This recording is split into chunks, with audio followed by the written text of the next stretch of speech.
Good evening, and welcome to a series of critical conversations that we are holding with Scroll by Consulting and Survivors Against TB. My name is Chapal Mehra. I am a writer and a public health specialist.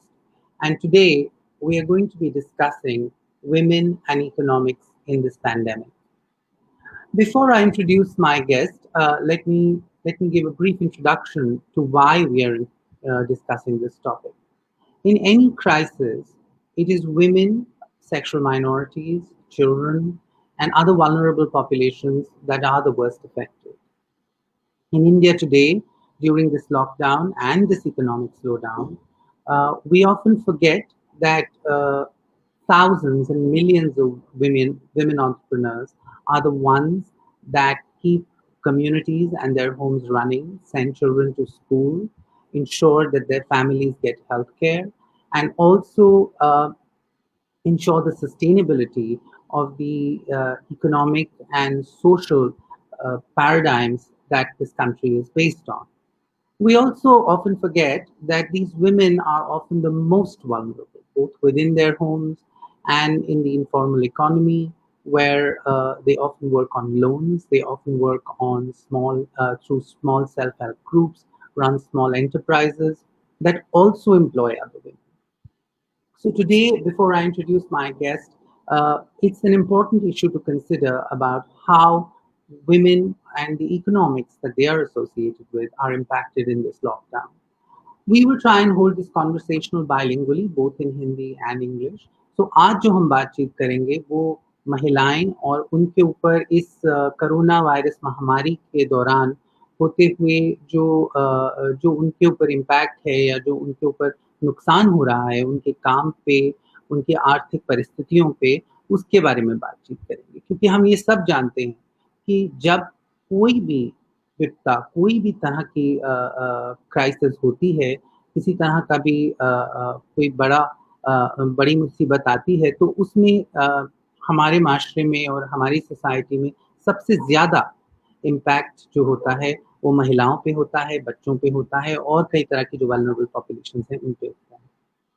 तो सबसे पहले तो मैं introduce करना चाहूँगा अपनी आज की गेस्ट को जो चेतना गाला सिन्हा हैं और फाउंडर हैं मंदेशी बैंक की, जो हिंदुस्तान का इकलौता और शायद पहला सिर्फ महिलाओं का बैंक है जो महिलाएं चलाती हैं।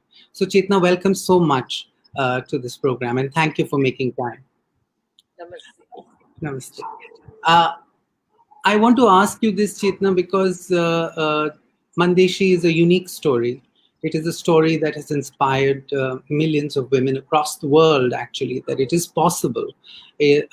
But tell us a little bit, because we must lay down the background of this discussion and your role in it, in a sense, about how well you understand women in economics, especially at the grassroots. तो जो हमारे जो गांव में समुदाय रहते हैं और जो उनमें औरतें काम करती हैं और मंदेशी की जो कहानी है वो एक तरह से बहुत अलग है, क्योंकि इन औरतों ने मिलकर आपके साथ एक बैंक की शुरुआत की. So I remember the story when I first heard of Mandeshi, of a woman who wanted to save 10 rupees every month so that she could buy a sheet that would cover her and save her during the rain. बारिश से बचने के लिए वो 10 रुपए महीने का बचाना चाहती थी और कोई बैंक उनको अकाउंट नहीं खोलने दे रहा था. No bank would allow her an account. Tell us a little bit about that story. Thank you, Chapel. और मुझे बहुत आज खुशी है. मैं आज अपने अनुभव तो बताऊंगी ही, लेकिन उसके साथ मुझे ये भी बहुत खुशी है कि I'll be talking in 2 languages.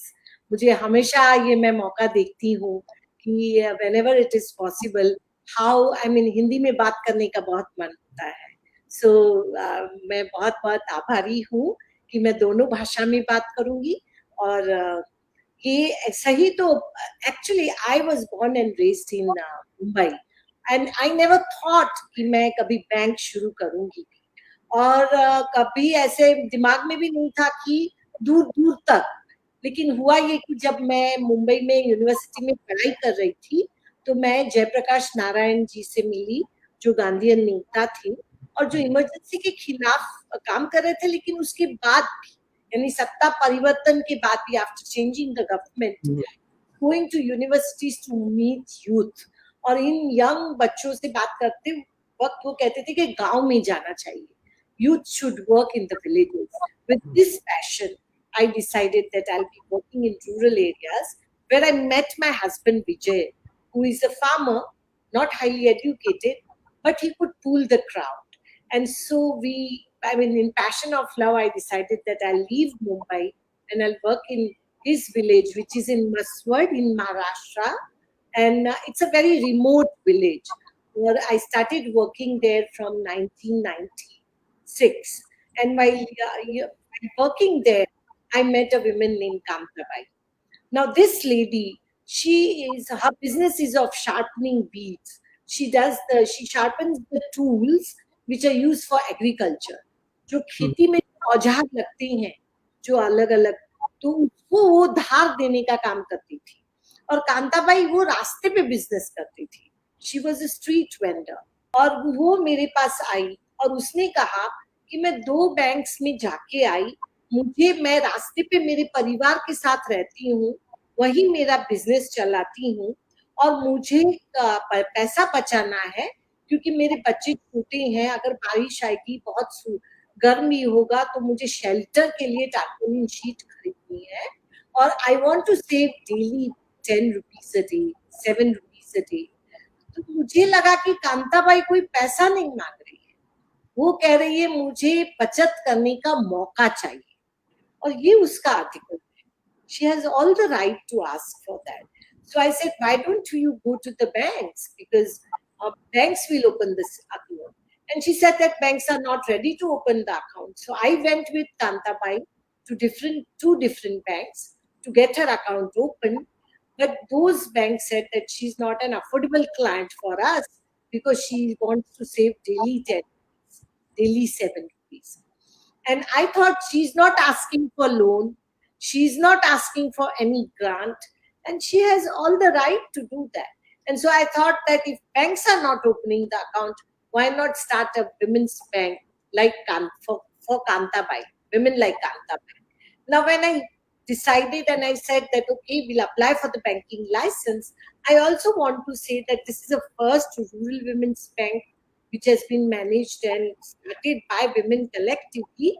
But there is a bank, Seva Mahila Bank in Ahmedabad, where Ila has started. I knew her and had a discussion with her also. And so she was a role model. And so we thought we will also start a bank. Of course, this is Rural Women's Bank. And so we applied for the banking license, and we had all the information which is required for Women's Cooperative Bank and applied to the Reserve Bank of India. We thought we'll get the bank. We have mobilized the capital. We have complied with everything. We'll get the license, which didn't happen. We didn't get the license. And the reason which was for not getting the license was that our promoting members were non-literate. Where it came to the signatures, they had a thumb impression. And we were told by the Reserve Bank of India officer, we cannot issue a license to the bank whose promoting members are non-literate. I was nervous. I was devastated. I came back to the village. I told our women that we couldn't get the license. You know what our women said? Why are you nervous? We couldn't get the license because we are non-literate. हमें लिखना पढ़ना नहीं आता है, इसलिए licence न करा गया है. And our women said that हम आज से लिखना पढ़ना सीखेंगे और फिर से जाएंगे reserve bank. That was a confident I got when women said that we learn to read and write and start the literacy classes. And the literacy classes started, and when we applied after 5 months, and at that time, I didn't go alone. With me, 15 women accompanied to Reserve Bank of India. I wasn't sure what they are going to talk, but I was also not confident that, will we get the license? And then I thought, let them face it. And when we went there, you know what our women said? They said that they told officer, we cannot read and write, but when we were growing, schools. And they challenged the officer saying that we cannot read and write, but we can count. That was a first lesson for me also, that you cannot read and write, but you can count, right? आपको लिखना पढ़ना नहीं आता है, पर महिलाओं ने कहा हमें गिनती आती है, हमें हमारा पैसा मैनेज करना आता है. And they challenged the officer saying that tell us to calculate the interest of any principal amount. If we fail, don't issue the license. Tell your officers to do it without calculator and see who can calculate faster. इनका आत्मविश्वास देखिए. इन महिलाओं ने कहा कि हमें तो गिनती तो आती है, हमें कोई भी रकम का प्रिंसिपल अमाउंट दीजिए और इंटरेस्ट कैलकुलेट करने के लिए बोलिए. अगर हम नहीं कर पाए तो हमें लाइसेंस मत दीजिए, लेकिन आप अपने अधिकारियों को कहिए कि वो कैलकुलेट करे और उनके कैलकुलेटर और कंप्यूटर ले लीजिए. देखते हैं कौन गिनती जल्दी करता है. तो इसके बाद हमारी मीटिंग 2 घंटा चली और needless to say that we got the licence and Mann Deshi महिला bank, first rural women bank into existence. And I'm so proud to share with you, Chapel, that आज हमारे साथ करीबन 1 लाख के ऊपर महिलाएं बैंकिंग करती हैं और बैंक के साथ हम उद्योगिनी, रेडियो, 2 स्टेप बैंकिंग चलाते हैं और लगभग 6 लाख महिलाएं उसका फायदा ले चुकी हैं और वो एंटरप्रेन्योरशिप की ओर बढ़ गई.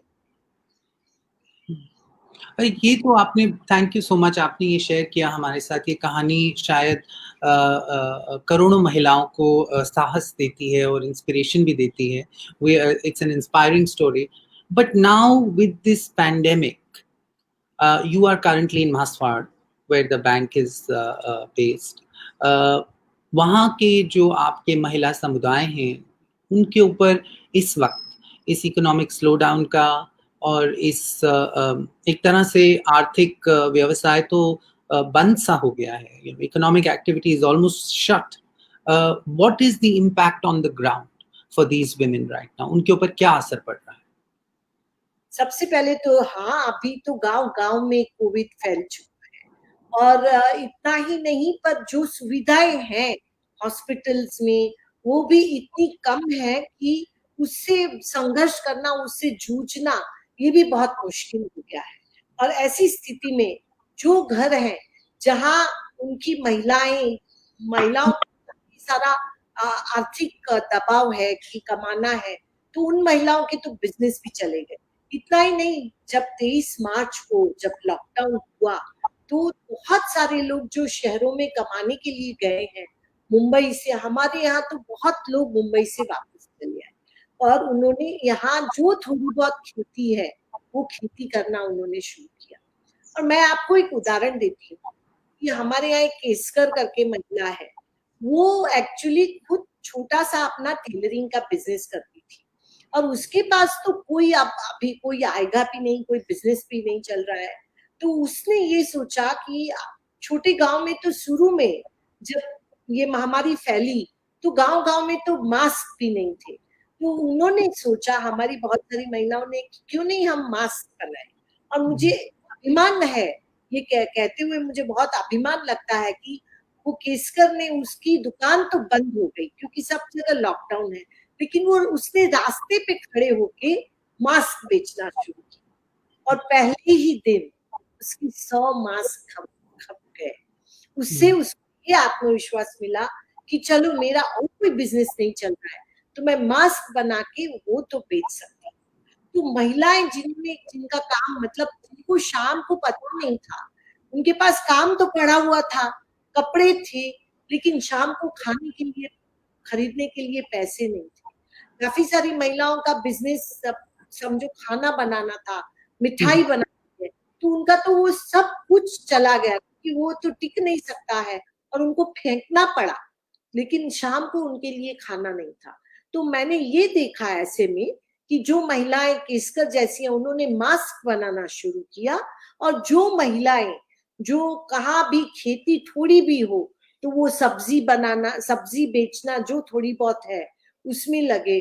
कुछ महिलाओं ने तो ये भी किया कि वो रास्ते पे जो सब्जी बेचती थी तो वो कहने लगी कि हम लोग व्हाट्सएप ग्रुप करेंगे और हमारी व्हाट्सएप ग्रुप पे वो ऑर्डर लेके उनको घर पहुंच सब्जियां भी बेचने लगी। तो ये जो महिलाएं कभी रास्ते पे जिन्होंने बिजनेस नहीं किया था, जिनको बुरा लगता है, अगर अगर मुझे आज रास्ते पे कुछ बेचना पड़े तो एक वो भी तो इज्जत का भी लगता है, लेकिन आज इन महिलाओं के घर अगर भूखे रह जाएंगे तो कैसे चलेगा। और उन्होंने बहुत सारी महिलाएं कहती थी कि हमने तय किया था कि घर में रात को कोई भूखा नहीं सोएगा। ये महिलाएं ही सोच सकती है कि मेरे घर में रात को कोई भूखा नहीं सोएगा, और इसके लिए इन महिलाओं ने अपने बिजनेस भी बदले। Thank you so much. मैं अभी अपने दर्शकों को बता दूं that we are accepting questions. We are going to be taking live questions.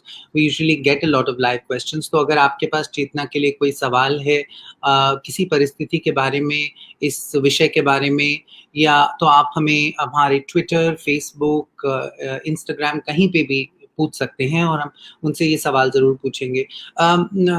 एक चीज मैं चेतना आपसे पूछना चाहता हूँ, बिकॉज आपने खाने की बात की, उससे ही जुड़ा हुआ एक मुद्दा है एजुकेशन का, क्योंकि we know for a lot of times in these families a man's income is not enough to feed everyone, a man's income is not enough to send children to school, so often it is a woman's income that supplements a lot of that. एक औरत की जो छोटी entrepreneurs जो होती हैं, जो छोटा काम छोटे स्तर पे करती हैं, मगर उसका इम्पैक्ट बहुत बड़ा होता है क्योंकि उनके बच्चे स्कूल जा सकते हैं, उनको अच्छी न्यूट्रिशन मिलती है। आपने बातचीत की कि ये इकोनॉमिक एक्टिविटी बंद हो जाने से इसका बुरा असर पड़ रहा है, it's having a bad impact. How do you think if we continue like this it's going to have an impact? Because the stories that we know from Mandeshi are inspiring, because these women are sending their children to school, these children are getting good education, they are getting good nutrition, they are looking at higher education, आगे पढ़ने की सोच रहे हैं ये लोग। अब इस इकोनॉमिक स्लोडाउन में और इस आर्थिक परिस्थिति में क्या असर पड़ेगा, खासकर न्यूट्रिशन और एजुकेशन पे अगर हम पूछें तो?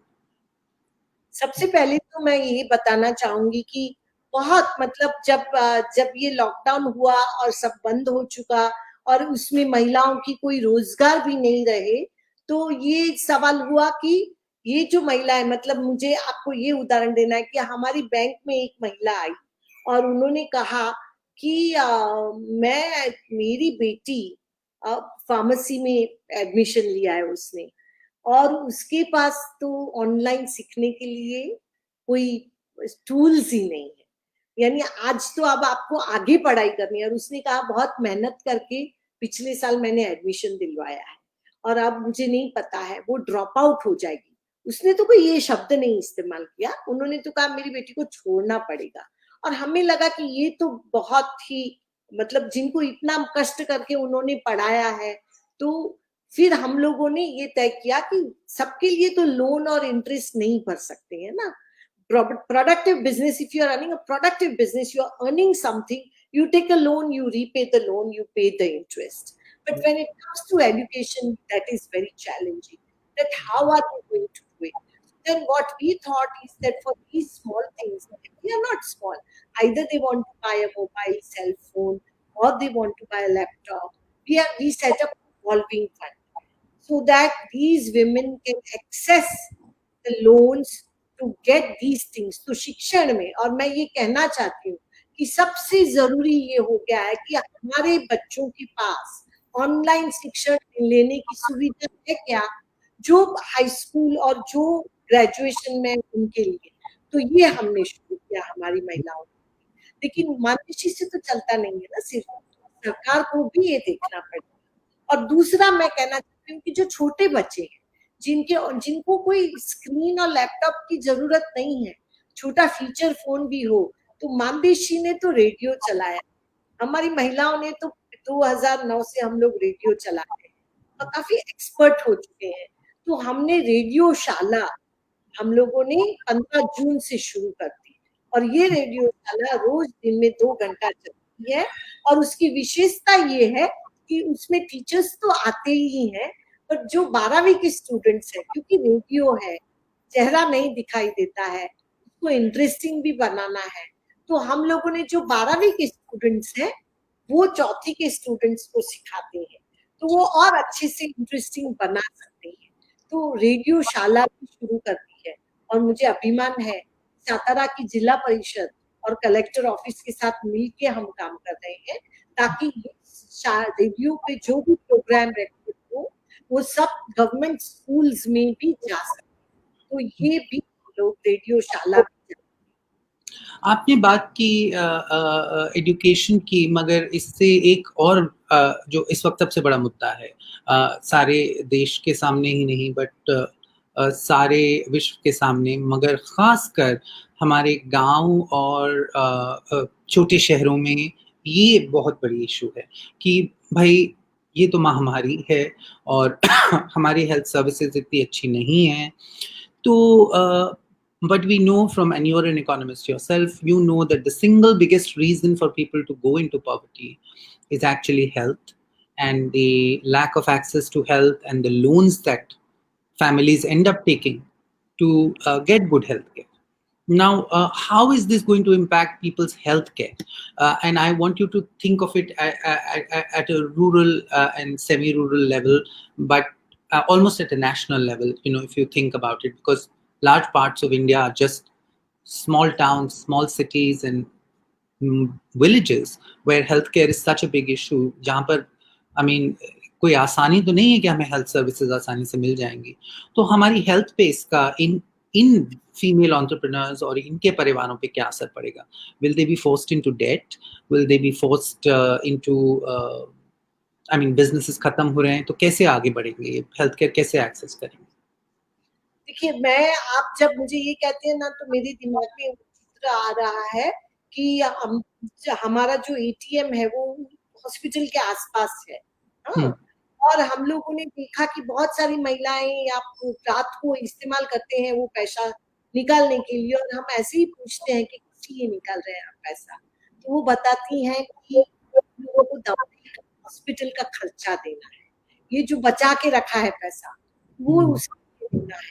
और ये तो है नहीं, आज अगर किसी को भी ऑक्सीजन की जरूरत पड़े तो छोटे-छोटे गाँव में, मतलब पूरे देश में, मैं ये होगा कि गवर्नमेंट हॉस्पिटल में जगह है, नहीं है, अगर नहीं है तो प्राइवेट में जाइए। और अपने देश में लोग कैसे भी करके लेके जाते हैं प्राइवेट हॉस्पिटल्स में, और पहले उनको छोटे गाँव में भी 15,000 रुपया मांगा जाता है।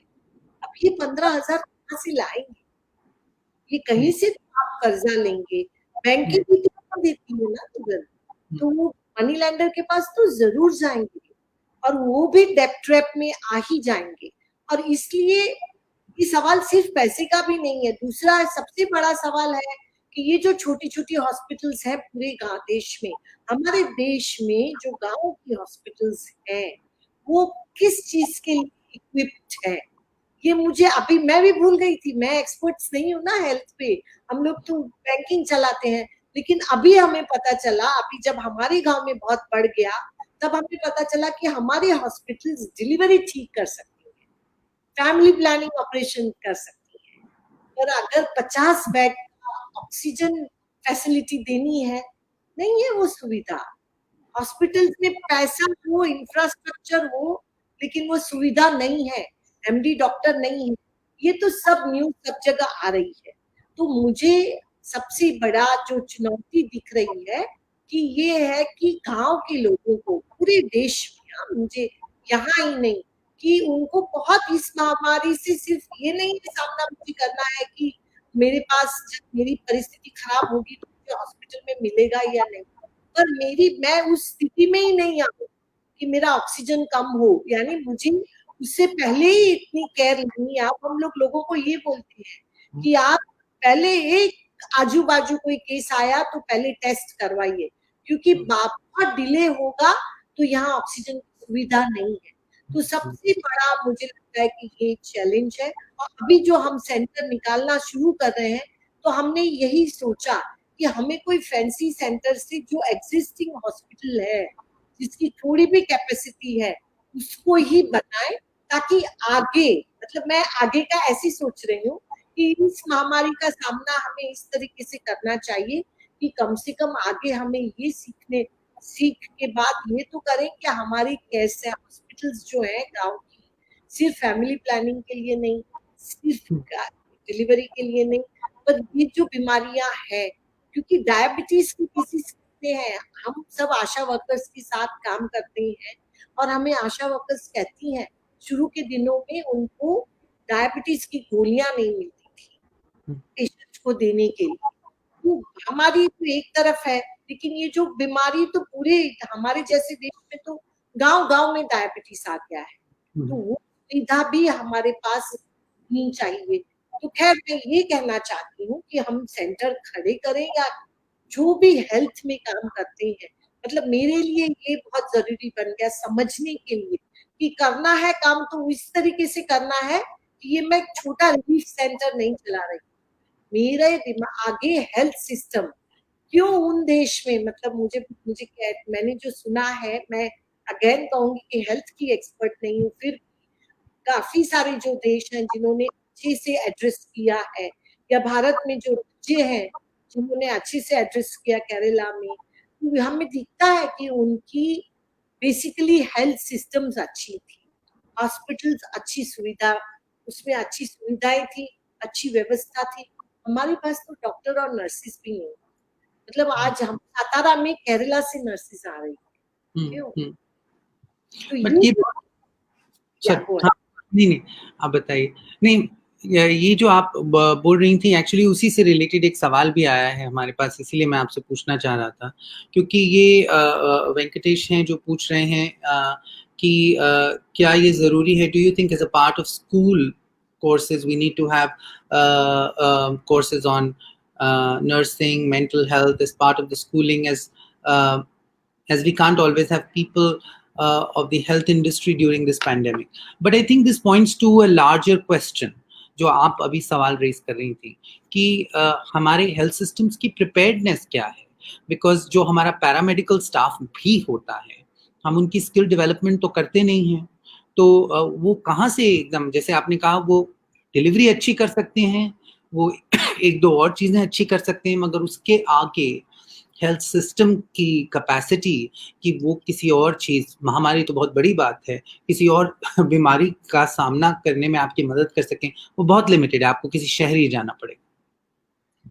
सबसे इसमें पहले मैं ये कहूंगी कि क्या हमारे पास गांव तक पहुंचने वाली जो चेन है, वहां सबसे गांव में कौन पहुंचता है आज? आशा वर्कर्स, हर घर का उनको पता है गांव में, और वो रिस्क लेके जाती भी है। मेरा पहला सवाल ये है होगा, और मुझे भी नहीं पता था कि उनकी कितनी है सैलरी, कितना इन्वेस्ट करते हैं। वो तो आज रोज इंफॉर्मेशन लाती हैं कि किन्होंने माइग्रेन किया, किसका पॉजिटिव आया, उसको लेके जाना, उसको हॉस्पिटल तक पहुंचाना। तो हम लोगों ने देखा कि ये आशा वर्कर्स को में इन्वेस्ट करना चाहिए। जो सवाल आया है ना कि भाई, सवाल ये नहीं है, आज हम लोग जब सोच रहे हैं कोविड सेंटर खड़ा करने के लिए हमारे यहाँ गांव में भी, तो हमें ये दिखाई दे रहा है कि इनमें ये जो स्किलिंग की बात करते हैं हम लोग, नेशनल स्किल डेवलपमेंट कॉर्पोरेशन है, तो विमेन एंटरप्रेन्योरशिप के लिए तो कोर्सेज होंगे, लेकिन ये सर्विसेज के लिए या एग्जिस्टिंग हमारी आशा वर्कर्स है, उनका नॉलेज हम कैसे, उनको कैसे और स्किल कर सकें, वो तो रोज पहुंचती हैं। छोटी छोटी बातें हैं, इनहेलिंग कैसे, हम लोग तो रेडियो पे आशा वर्कर्स को बुलाते हैं और उनके डायलॉग एक्सपर्ट्स के साथ रखते हैं, ताकि वो फिर जब गाँव में जाएंगी तो वो नॉलेज और इंफॉर्मेशन के साथ जाए। तो सब डोर स्टेप, क्योंकि भारत इतना बिखरा हुआ है और हमारे जो हेल्थ सेंटर्स हैं वो भी लोगों को पहुंचने में दूर होते हैं। तो आशा वर्कर्स हैं ट्राइबल इलाकों में, मतलब नासिक में हमारी एक आशा वर्कर जयवंती है, वो जयवंती जो है वो फोन से व्हाट्सएप से मालूमात लेती है और कहती है कि मुझे बताइए कैसे सांस लेना है, कैसे ऑक्सीजन देखना है। तो मुझे सबसे ज्यादा ये जो स्किलिंग है इस तरीके का बेसिक, अभी तो कोविड में हम उनको ये देंगे, लेकिन उसके साथ हमें ये जो डोर स्टेप की, जैसे हम लोगों ने एएनएम्स को तैयार किया फैमिली प्लानिंग के लिए, अगेन मैं वो उदाहरण इसलिए दे रही हूँ कि वो एक सक्सेसफुल हमारे पास कहने के लिए है। तो उसी तरीके से हमें और जब कल ही मतलब 2 दिन पहले WHO से आया है कि we have to be prepared, right, कि आगे भी ऐसी we may get another pandemic also. How much preparation we have? And in country like India, where you need to give everything doorstep, and it does not require that. लोगों को we have that wrong assumption that creating those things will require a huge amount of money. What we are working out with our COVID center, and we found out that it does require जो high flow oxygen की centralise system है ये, पर वो भी एक 50 bag का खड़ा करने के लिए हमने बजट किया तो हमें पता चला कि 50 लाख में हो सकता है टोटली इंफ्रास्ट्रक्चर ये सब। और आपको एक डॉक्टर और नर्सिस लगते हैं, जो एमडी डॉक्टर होगा एक्सपीरियंस्ड, और नर्सिस। अगर ये बात है तो ये तो कोई इतना बड़ा पैसा नहीं है ये सेंटर्स खड़े करने। और हम लोग की जो फिलैंथ्रोपी है उसमें भी लोग तैयार हैं ये देने के लिए। अगर मानदेशी एक छोटा सेंटर खड़ा करने की हिम्मत कर सकती है तो बाकी के लोग क्यों नहीं कर सकते हैं। और जनता, मुझे सबसे ज्यादा इसमें कम्युनिटी का मैं रोल आपको बताती हूँ कि अभी हमारे यहाँ मतलब लोग जब आते हैं पॉजिटिव और उनको एसिम्प्टोमेटिक है तो हमारी कितनी सारी महिलाएं कहती हैं कि मैं आप मुझे एग्स दीजिए, मैं बॉईल करके देती हूँ, मुझे कोई पैसा नहीं चाहिए। आप मुझे सामान दीजिए, मैं खाना बना के देती हूँ, मुझे कोई पैसा नहीं चाहिए। When the community is so strong, in Nashik we saw कि हम लोग माइग्रेंट पॉपुलेशन के लिए खाने के लिए महिलाओं को काम देते थे और फिर हमने कहा कि अब हम बंद करना चाहते हैं। कितनी सारी हमारी महिलाओं ने कहा नहीं 15 दिन हम अपने खर्चे से दें। Where communities are so strong, I think the other thing which we need to do is mobilize these communities, celebrate them। और इसलिए हम आशा वर्कर्स होती हैं, ये महिलाएं जो आगे आती हैं उनको हम व्हाट्सएप ग्रुप पे सेलिब्रेट करते हैं, उनको हम रेडियो पे बुला के उनको सेलिब्रेट करते हैं। So I think it's a matter of doing this, doing collectively. क्या है कि हम कलेक्टिवली अगर उसको सामना करेंगे, और वो सामना कलेक्टिवली मेरे अपील से या भाषण से नहीं होता है, मुझे खुद को उनके साथ जाना पड़ता है। और मैं जाऊंगी तो मुझे देख के 10 लोग आएंगे, वो 10 लोग को देख के और 100 लोग आएंगे। तो इन आशा वर्कर्स के साथ भी हमें उनके साथ जाना पड़ता है। तो मुझे लगता है अगर ये कम्युनिटी और कुछ राज्यों में हुआ है, ये कम्युनिटी अगर साथ में देशों में हुआ है, दे हैव कम टुगेदर। और अभी मतलब मुझे अभिमान है कहने के लिए कि सातारा में हमारे पास केरला की नर्सेस, कलेक्टर ने मुझे बताया सातारा के कि आई। So we have to just separate these people. Or sorry, yeah, please go ahead. Yeah, no, I just want to say that you made a very, very important point, and I was coming to that because communities have been actually at the heart of this response, not just in your community, but also in communities across the country. क्योंकि इन लोगों ने मिलके चाहे लोगों को खाना देना हो, चाहे जो इन्फेक्टेड हैं उनकी फैमिलीज की मदद करनी हो, तो उसको यहाँ पर मगर एक बात ये भी आती है कि स्टेट का क्या रोल रह जाता है। How should the state work with the community? Because you see, the communities are self-starting and doing it on their own. अपनी ही हिम्मत से कर रहे हैं, मगर इसमें स्टेट किस तरह एंगेज करे, क्योंकि स्टेट का बहुत क्रिटिकल रोल है कम्युनिटी को, एक मोबिलाइज्ड कम्युनिटी को अच्छी तरह इस्तेमाल करने का, इफेक्टिवली यूज करने का। देखिए मैं खुद मतलब जैसे जब हमने हमारे ही गांव में इतना बढ़ने लगा और आप रिसोर्सफुल ऑर्गेनाइजेशन है तो आप, हम लोग तो एक्सपर्ट नहीं है हेल्थ में, लेकिन हमने कहा कि ठीक है हमारी एक्सपर्टीज तो बैंकिंग, फाइनेंस, इकोनॉमिक्स में है, but we are ready to start this centre और हम करेंगे। बट वी टोल्ड कल स्टेट गवर्नमेंट ऑल्सो कि आपको इसमें लीडिंग रोल लेना ही पड़ेगा। नंबर 1, एक्सपर्ट्स आपके पास है, हमारे पास नहीं। प्रोटोकॉल्स, मैं प्रोटोकॉल्स ऐसे बताना चाहती हूँ कि ये महामारी नहीं है तो उसके लिए दवाइयाँ, उसके लिए जो जिस तरीके की ट्रीटमेंट देनी पड़ेगी वो ये गवर्नमेंट को और जिम्मेवारी लेनी पड़ेगी। ये ऐसा नहीं है, मतलब मुझे हमेशा ये बहुत लगता है कि जब बहुत बार कम्युनिटी बहुत आगे आती है और बहुत एम्बिशियस हम लोग हो सकते हैं, फिर हमें खुद को याद दिलाना पड़ता है कि यहाँ गवर्नमेंट को इन्वॉल्व करो। और इसीलिए मैंने कहा कि हमें बहुत लोगों ने कहा कि हम अपनी जगह देते हैं, आप सेंटर खड़े कीजिए। तो हमने कहा कि ये अच्छा मॉडल नहीं होगा। जगह तो हम वो पीएचसी की ही इस्तेमाल करेंगे, गवर्नमेंट को आगे आना चाहिए ताकि आगे चल के वो एक मॉडल हॉस्पिटल बन पाए ना, ताकि फिर उसका उपयोग भी होगा। तो गवर्नमेंट को भी उसी तरीके से जब स्टेट को भी देखना होगा, अपने रिसोर्सेज डालने पड़ेंगे, और वो रिसोर्सेज आ रहे हैं, लेकिन ऐसी स्थिति में कि आगे ये महामारी का हम सामना कर रहे हैं, हमें अंदाजा है कि 2-4 साल तक करना पड़ेगा। तो मैं तो स्टेट गवर्नमेंट को ये कहूंगी कि उनको ये चैलेंज लेना चाहिए कि ये मार्च में, अप्रैल में, मई में जितने डेथ हुए उससे कम होंगे। हम लोगों को खोना नहीं चाहते हैं। मुझे बुरा लग रहा है, we just lost 1 person here जिसकी उम्र 70 के नीचे थी, हैड नो कोमोबिडिटी, जस्ट देर हो गई ऑक्सीजन मिलने में, नो अदर रीजन। तो ये जो है, ये करने की जिम्मेवारी उतनी ही मोर्टालिटी रेट, मतलब हमारा तो इंडेक्स भी तो हम बचा नहीं पाएंगे ना अगर स्टेट नहीं आएगी तो स्टेट गवर्नमेंट का तो बहुत रोल रहता है। और ये सब जो रोल है जो मैं बता रही हूँ कि दिमाग में ये रखना है कि मेरा पीएचसी, मेरा प्राइमरी हेल्थ केयर सेंटर, हम लोग कलेक्टर से बात करते वक्त ये कहते हैं कि सातारा डिस्ट्रिक्ट में कितने प्राइमरी हेल्थ केयर सेंटर हैं।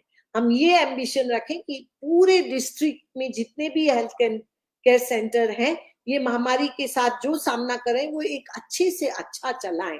मैं हमेशा ये कहती हूँ कि मैं कम्युनिटीज की रोल क्यों लेती हूँ, इसलिए नहीं, आप हमेशा देखिए जब कम्युनिटी आती है ना, तो वो कम्युनिटी, एक बात मैंने हमेशा हमारी महिलाओं से सीखा है, never provide poor solutions to poor people, कैसा भी मत खड़ा कर दिए। और वो सबसे इंपॉर्टेंट हर चीज में है। एग्जाम्पलर हॉस्पिटल होंगी, क्यों जाएंगे लोग प्राइवेट में, क्यों होंगे अब्यूज। अगर गवर्नमेंट की हॉस्पिटल्स अच्छी चलेगी तो प्राइवेट हॉस्पिटल भी अच्छी चलेगी। हमने ट्रांसपोर्टेशन में भी देखा है महाराष्ट्र में। Acha, can I just turn your attention to one particular issue, because then I have to take a lot of questions that have come. This talk of 2 to 4 years, the WHO is clearly saying ये महामारी कहीं नहीं जा रही है. We are going to see surges, we are going to see second waves, we are going to see third waves. Now, at this time, the women that you work with, but they are also representative of the women who are everywhere, in Karnataka, in Bihar, in Rajasthan, in Kerala, small entrepreneurs who are working with small capital, right? Their circulation is small. Now, when their capital is drying up because there is no circulation, what do you want the government to do? Because you see, all the community thing is good, all the initiatives that they will take is good, the innovation that they will find is good. वो पूरी कोशिश करेंगे अपनी तरफ से, मगर इसमें सरकार क्या करे? क्योंकि कुछ वेरी क्लियर पॉलिसी सॉल्यूशंस होने चाहिए, 2 या 3 जो आपको लगते हैं जो सरकार को एकदम इम्प्लीमेंट करने चाहिए, वो बताइए थोड़े से। सबसे पहले तो ना, आप अभी जब से महामारी शुरू हो रही है तो हमने देखा कि सरकार ने कहा कि जिन्होंने लोन लिया है वो 2 इंस्टॉलमेंट नहीं भरेंगे तो चलेगा, बैंक्स को अलाउ किया कि एनपीए नहीं हो ये। लेकिन ये जो है, ये आपने कौन से रास्ते लिए? ये आप उनको कहा तो रिलीफ का देख रहे हैं कि उनको भरना नहीं पड़े।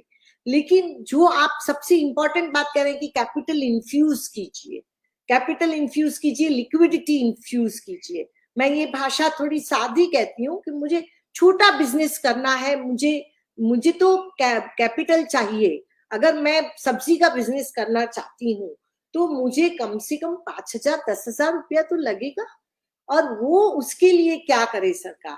तो सरकार के फंड्स बहुत लॉन्च होते हैं, सिडबी है, मुद्रा है, जनधन है। सबसे पहले जनधन अकाउंट में ओवरड्राफ्ट फैसिलिटी है। हम लोग बहुत खुश होते हैं कि जनधन में इतनी मिलियंस अकाउंट ओपन हुए।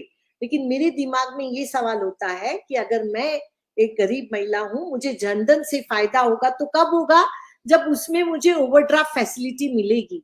मतलब 5,000 मेरे बिजनेस के लिए शुरू करने के लिए मुझे मिले, मैं भरूंगी पैसे। उसी तरीके से गवर्नमेंट का स्वावलंबी योजना है, जहां स्ट्रीट वेंडर्स को 10,000 रुपये लिक्विड ओवरड्राफ्ट, मतलब तुरंत आप आइए, आपका बताइए कि प्रूफ ऑफ बिजनेस, और वो it has to be very easy. आप अगर उनको बहुत पेपर्स करने के लिए बोलेंगे तो ये महिलाएं कहेगी कि हमें नहीं चाहिए आपका पैसा, क्योंकि उनकी तो रोजी रोटी ही डूब जाएगी लाइन में खड़ा रह के। तो जो स्वावलंबी योजना है 10,000 फॉर स्ट्रीट वेंडर्स, क्यों नहीं आप वीकली हाट्स में जाइए, मानदेशी तो वहां कैश क्रेडिट देती हैं, तो वहां government officers, public sector bank officers वहां बोलेंगे कि आपको 5,000 10,000 की कैश क्रेडिट ओवरड्राफ्ट फैसिलिटी देते हैं, कौन नहीं लेगा। और अगर आपने उनको dignity with way, if you dignity से उनको पैसा दिया तो वो भरेंगे जरूर, कोई डुबाएंगे नहीं। So that is second. And third which I think is very important is that ये महिलाओं के पास बिजनेस शुरू करना रहता है तो बहुत सारी बैंकें अभी भी ये कहती हैं कि आपके पास कोलैटरल का क्या है। महिलाओं के पास कोलैटरल नहीं रहता है। उनकी कहाँ, हमारे कितनी महिलाओं को उनके नाम पे जमीन या घर है, सोशल कल्चरली भी नहीं है। अभी अभी तो हमने कानून बनाए हैं तो वो नहीं दे सकते हैं।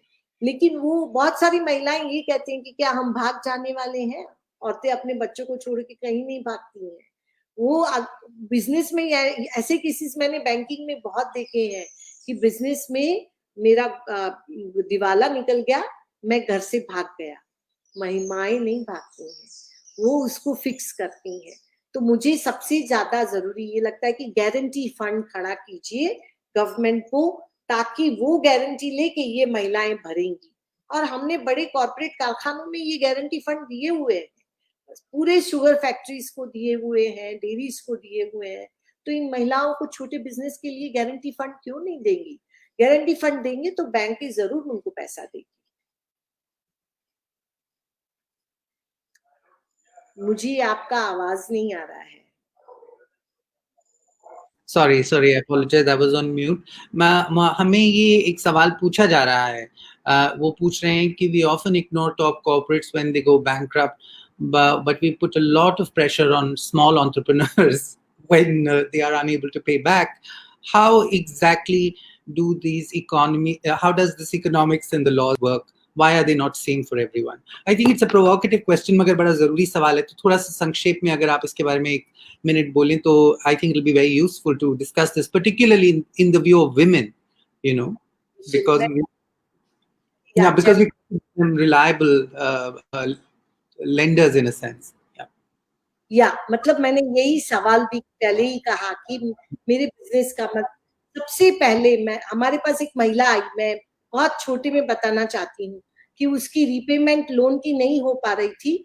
वो आई और उसने कहा मेरा पति चला गया है घर छोड़ के, मैं आपका लोन रीपेमेंट नहीं कर पा रही हूँ, मैं करूंगी जरूर, आप मुझे टॉप अप दीजिए। यानी क्या कि मैंने ऑलरेडी आपका लोन डुबाया है, टॉप अप देंगे, मैं फिर से खड़ा करूंगी और रीपे करूंगी। हमारे मैनेजर ने कहा कि यही तुमने डुबाया है। नहीं, हमने कहा कि उसकी जैसी ऑनेस्ट महिला कौन है, उसका पति भाग गया है, वो खुद कह रही है कि मैं भरूंगी। तो मुझे ऐसा लगता है कि ये बात बिल्कुल सही है। तो ऐसी जब तो डेप्थ काउंसलिंग, मैं ये इसमें यही कहूंगी, हम लोग फाइनेंशियल लिटरेसी की बात करते हैं तो डेप्थ काउंसलिंग भी उतना ही जरूरी रहता है, नंबर 1। और दूसरा, डेप्थ काउंसलिंग के साथ जो लॉस, जो ऐसी जो बड़ी कंपनी निकलती हैं, बड़े कॉर्पोरेट के जो लोन लॉसेस होते हैं, उसको मैनेज और फिक्स करने के लिए बहुत अच्छा सवाल है। मुझे ये लगता है कि माइक्रो फाइनेंस इंडस्ट्री को ये सोचना चाहिए कि हम ऐसी कंपनी निकालें, ऐसी फंड निकालें कि जो महिलाएं डेप्थ ट्रैप में चली जाती हैं या जो छोटे बिजनेस डेप्थ ट्रैप में चले जाते हैं, तो उनके लिए ये कानून तो सबके लिए है। मेरा दिवाला निकल गया है, मेरे लिए रीस्ट्रक्चर कीजिए पूरा लोन, तो ये बहुत जरूरी है। और उससे पहले मुझे ये लगता है कि भरोसा दिखाइए, उनको मौका दीजिए, टॉप अप थोड़ा सा दीजिए, ट्राई कीजिए, वो जरूर सक्सेसफुल होंगे, तो आपके लिए अच्छे क्लाइंट बन जाएंगे। थैंक यू सो मच, क्योंकि आपने ये बहुत जरूरी बात कही that in such a difficult time, if we are not going to rely on our female entrepreneurs and trust them, I think trust is a critical word that bankers need to learn across the country. कि आप अगर आप बड़ी corporations को trust कर सकते हैं, तो आप छोटे entrepreneurs को भी trust कीजिए, especially those whose livelihood depends on this. They are not going to file for bankruptcy because they are actually virtually already bankrupt. That is why they are taking loans to fund what they are doing in a sense. एक सवाल जो आ रहा है हमारे पास वो ये भी है कि for women in particular, these small female entrepreneurs who work at a small scale, there are two things that have come up that I want to ask you. One is that as this economic slowdown happens and these women are less and less financially independent, what is the impact on their personal lives, on their ability to negotiate independence?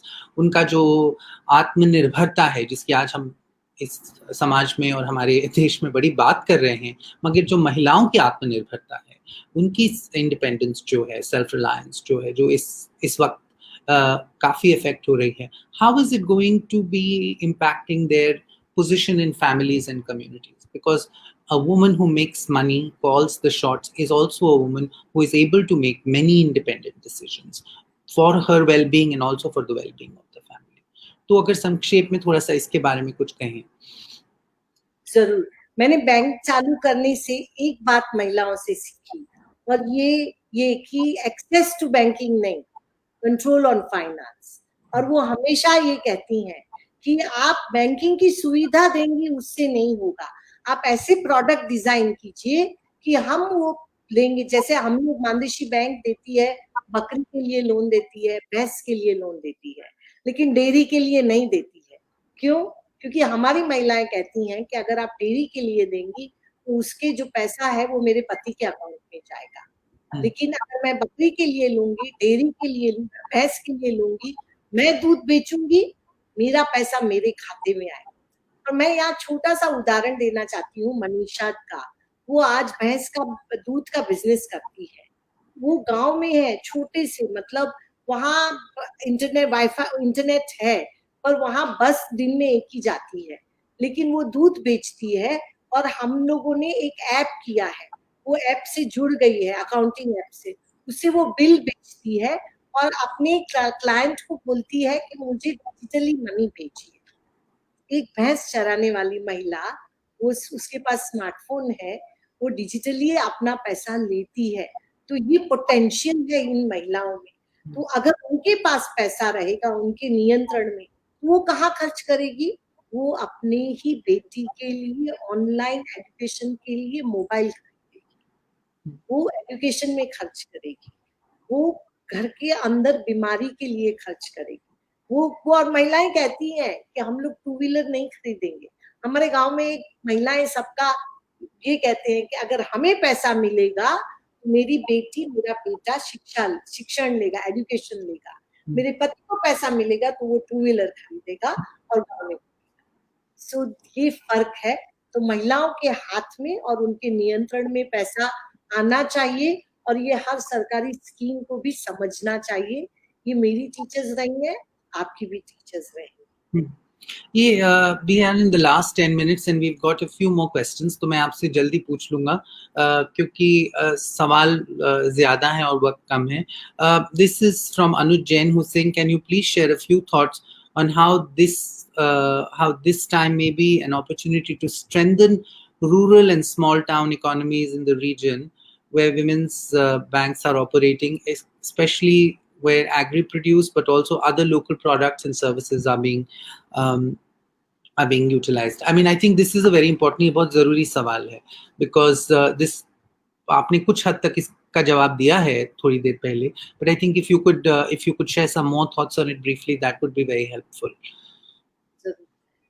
So अभी आप अगर देखेंगे, मतलब हम लोग बात करते हैं ना कि जीडीपी हमारा -24 हो गया, ये सब बात करते हैं. इकोनॉमी कहाँ चल रही है? इकोनॉमी चल रही है गांव में, क्योंकि मॉनसून लकीली बहुत अच्छा रहा है. खेतों में सब जगह क्रॉप है, तो खेती में चल रही है. और स्मॉल टाउन्स में क्या हो रहा है? स्मॉल टाउन्स में जो छोटे व्यवसाय करने वाले हैं, वो सब्जी बेच रहे हैं, वो अनाज बेच रहे हैं. हमारी फार्मर प्रोड्यूसर कंपनी है, तो वो कंपनी भी मार्केटिंग में जा रही है।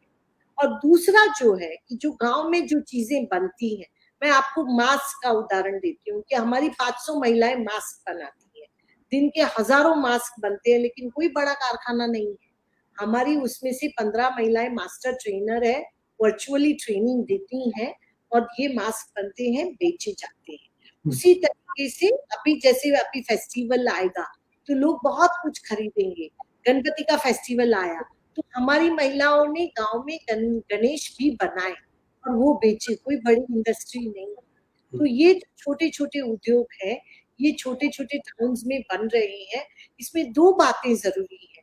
एक है कि आप उनको बनाने के लिए जो इकोसिस्टम लगती है, रॉ मटेरियल, सप्लाई चेन, ये कैसे डिजिटली प्रोवाइड करें, और हम लोग कर रहे हैं।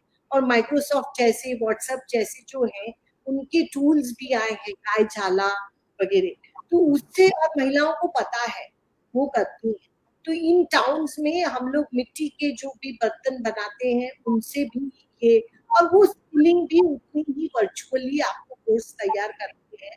तो हमारी पहली थी जो इंस्टीट्यूशन जिन्होंने वर्चुअल कोर्सेज तैयार किए, और वो लोग सुन रहे हैं, समझ रहे हैं, तैयार कर रहे हैं। तो इन टाउन में, इन छोटे जगह पे जब इकोनॉमी ड्राइव करेगी, तभी हमारे जीडीपी पे भी रिफ्लेक्शन होगा।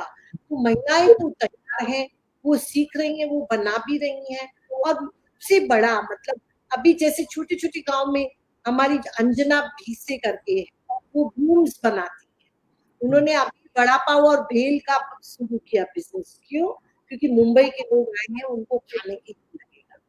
और ये दलित है, but she is breaking century old caste barriers और वड़ा पाव भेल दे रही है। सो बहुत मतलब री इन्वेंशन तो बहुत हो रहा है, री इन्वेंशन हो रहा है, रीडिजाइनिंग हो रहा है कि वर्चुअली हम कोर्स ले रहे हैं। पर इसको स्केल पे लेना है, और उसके लिए एक मानदेशी नहीं चलेगी। पूरी जो स्कूलिंग है उसमें बदल लाना पड़ेगा। पूरे जो आईटीआई सेंटर्स हैं गवर्नमेंट के, उसमें वर्चुअल लाना पड़ेगा। और उसके साथ जो बैंकिंग सेक्टर है, उनको डिजिटली लेंडिंग एग्रेसिवली करना पड़ेगा। और ये टॉप अप लोन्स जो बोलते हैं वो दीजिए, तो पैसा लिक्विडिटी आएगी। तो लोग गांव के, छोटे टाउन्स के, ये लोग तो तैयार ही है, वो सब चीजें बनाते हैं।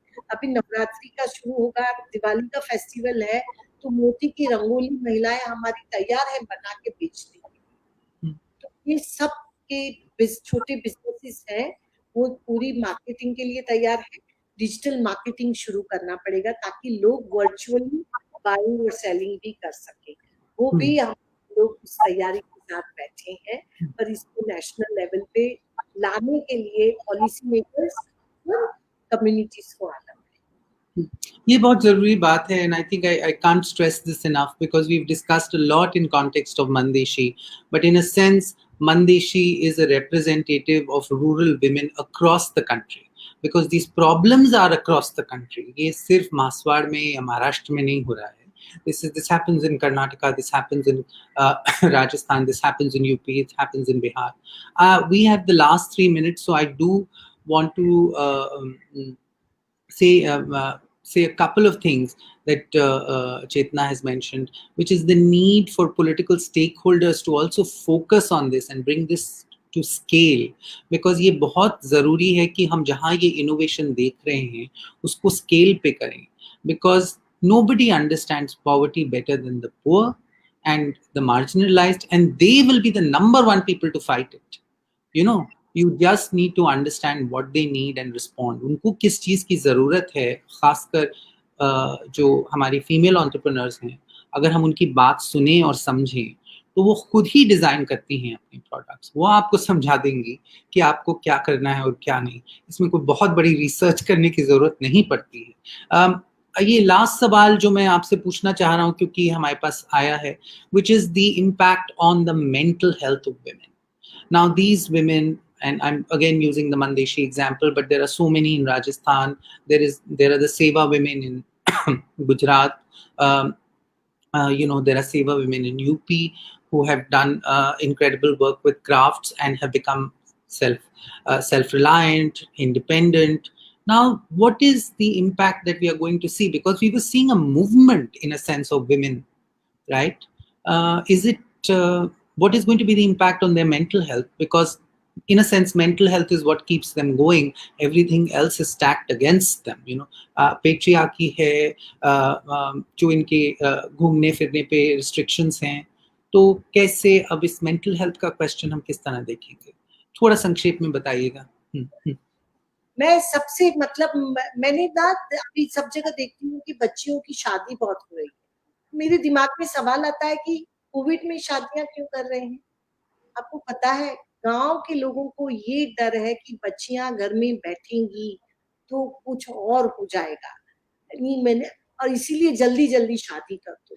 और ये मुझे लगता है कि छोटे में शादी करना, उसके साथ डोमेस्टिक वायलेंस के जो सवाल है, ये एड्रेस करने, और इसके हम लोग रेडियो पे तो ये सब प्रोग्राम्स बहुत लेते हैं, पर मुझे सबसे जरूरी ये लगता है मेंटल हेल्थ के बारे में 2 चीजें बहुत जरूरी है. एक है कि ये यंग लड़कियों को, यंग बच्चियों को हमें टूल्स इस तरीके के देने होंगे जिससे उनमें क्रिएटिविटी रहे. यानी आप उनको स्किलिंग कीजिए, या आप ऑलरेडी बहुत सारे ऑनलाइन कोर्सेज कर सकते हैं. इसके लिए सेल फोन दीजिए. मुझे मालूम है, मैं सेल फोन की बात करती हूँ तो बहुत सारा ओपन भी होता है, लेकिन उनको अगर दिशा में लेके जाएंगे तो वो दुनिया को जानेंगे. ये, और दूसरा, काउंसलिंग सेंटर्स हेल्थ के होने ही चाहिए. आशा वर्कर्स को आप इक्विप कीजिए कि वो डोर स्टेप जाती हैं. हम लोग तो आशा वर्कर्स के साथ रेडियो पे काउंसलिंग के प्रोग्राम भी उनको बोलते हैं, एक्सपर्ट्स लाते हैं और करवाते हैं. पर मेंटल हेल्थ पे अगर, और सबसे इम्पोर्टेंट है कि ये जो महिलाएं हैं उन पे वायलेंस नहीं होना चाहिए. और सबसे जरूरी है कि क्योंकि वायलेंस और एग्रेसिवनेस के बचने के लिए महिलाएं अगर वो उससे बची रही तो उनको मेंटल हेल्थ का कोई प्रॉब्लम नहीं आएगा, क्योंकि काम करने में उनको कोई दिक्कत नहीं आती. Thank you so much for this, Chetna. We really appreciate you making time in Maswad for this conversation. We are completely out of time, so I will not repeat anything that she said. But thank you so much. आप बहुत अच्छा लगा आपसे बात करके बहुत बहुत शुक्रिया. And we will see you next week on another critical conversation. Thank you so much. Till then, take care. Stay safe. Bye.